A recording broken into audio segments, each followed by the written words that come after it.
বলেন আল্লাহ অতীত থেকে তওবা করলাম। নামান আর দুটা কাম করতে পারবে?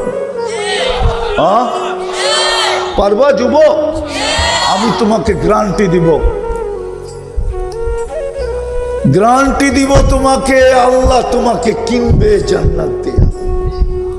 কয়টা পারবেন? পারবা যুবক? পারবা? এই অভ্যাস করতে পারবা? ছুটবে না তো? কন্টিনিউ করে দেখো, 6 মাস যাবে না তুমি আমাকে তালাশ করবে। আমি বিশ্বাস করি, আল্লাহর উপরে আমার বিশ্বাস আছে। আর ফোন পাই বিদায় বলতেছি, মাসে সপ্তাহে ফোন পাই যে হুজুর কি শিখায়া দিলেন, আর আমি এখন কি দেখতেছি, আল্লাহ আমাকে কি দেখাইতেছে। আমার বিশ্বাস তোমাদেরকে আল্লাহ দেখাবে। সারা দুনিয়া